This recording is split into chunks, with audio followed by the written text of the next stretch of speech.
who controls the language controls the narrative.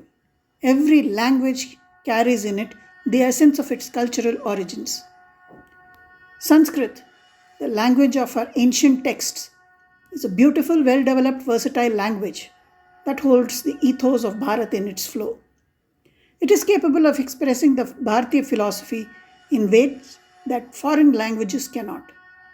When our texts are translated into foreign languages, a lot of the cultural connotations to the ideas are lost, and one is forced to accept ill fitting substitutes. That is why the phrase lost in translation. This is a series of such commonly mistranslated words, their limitations, and the actual harm they cause in our narratives. Namaskar.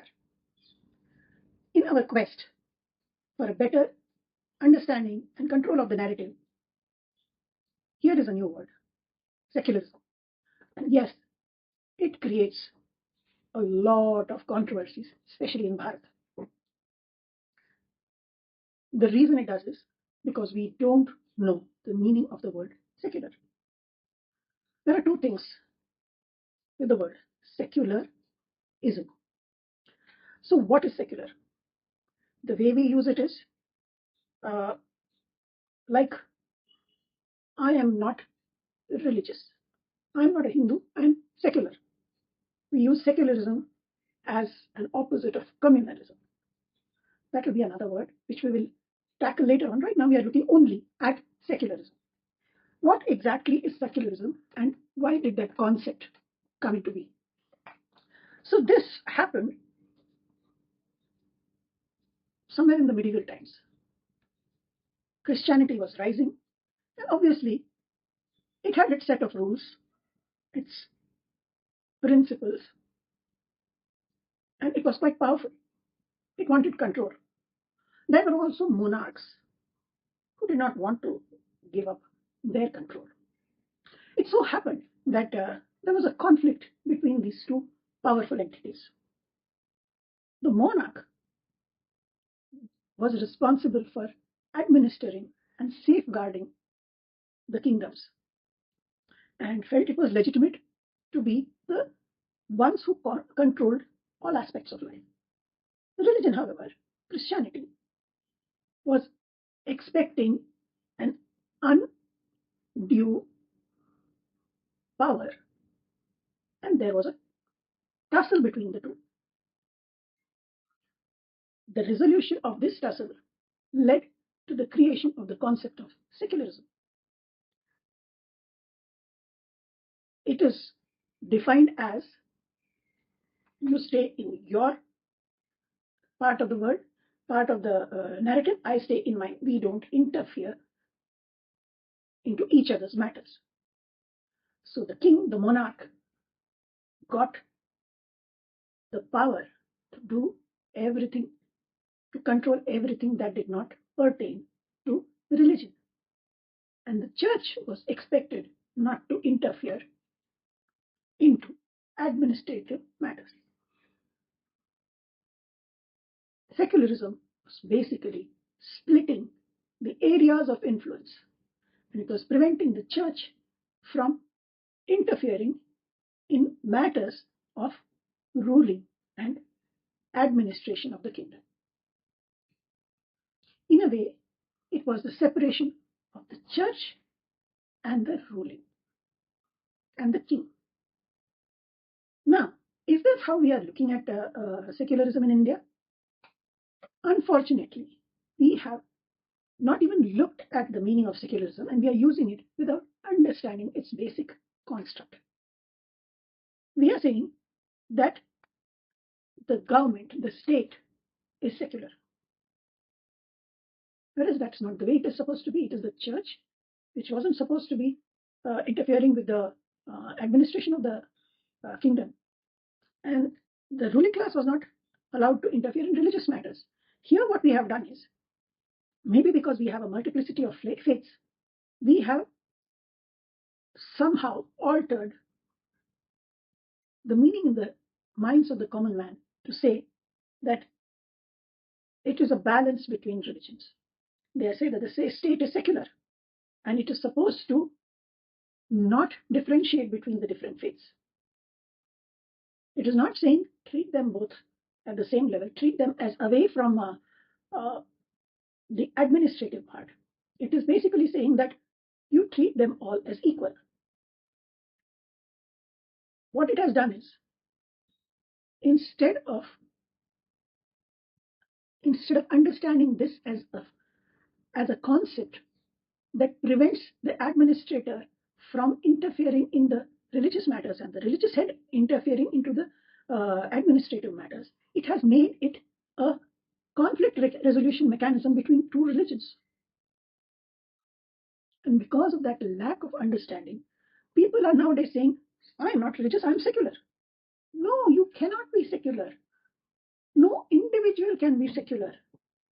An individual can be irreligious, a-religious, an atheist, a non-believer, or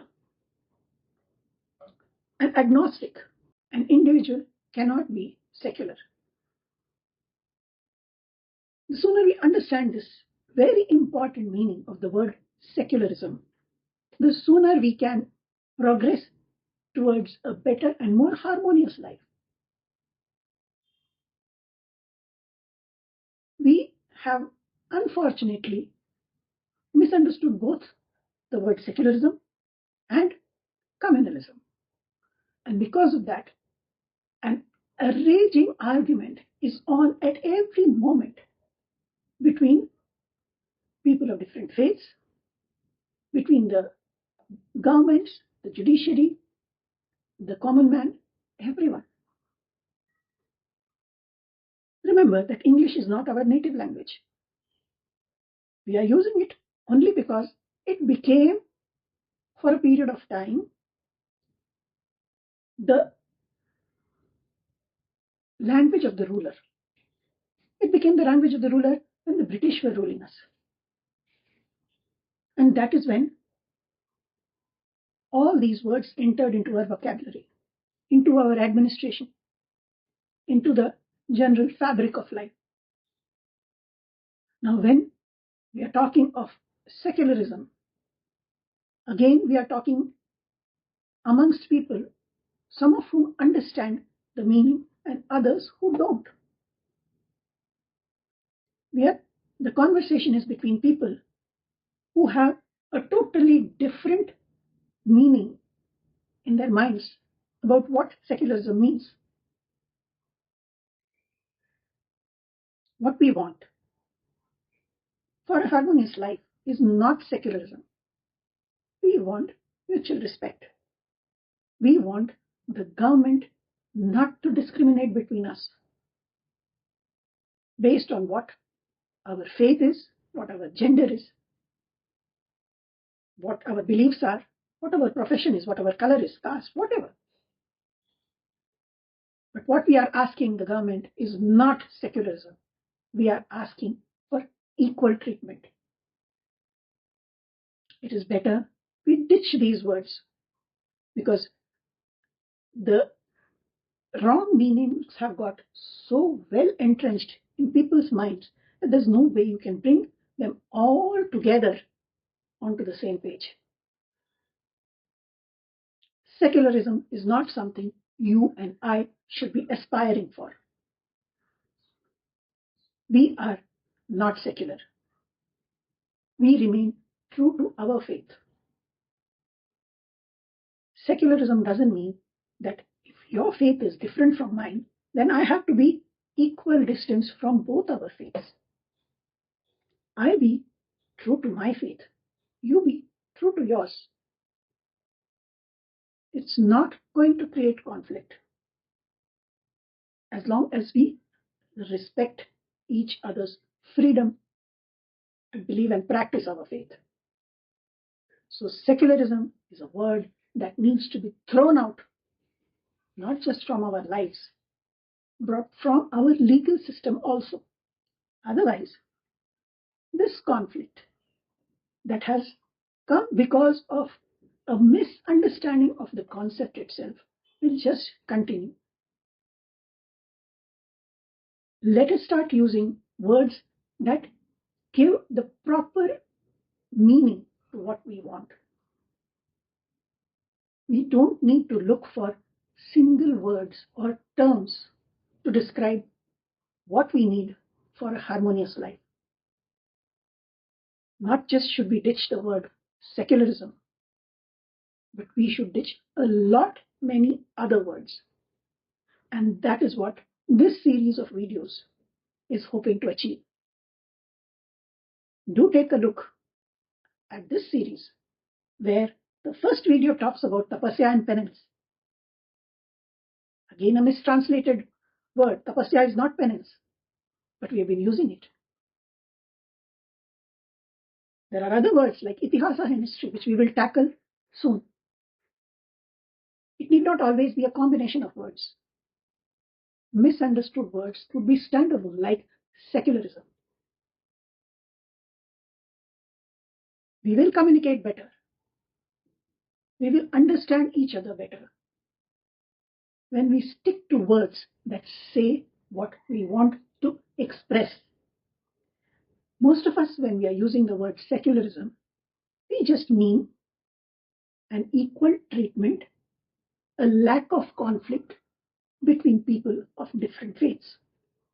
It does not mean you have to give up your faith or you have to be studiously equidistant from every faith.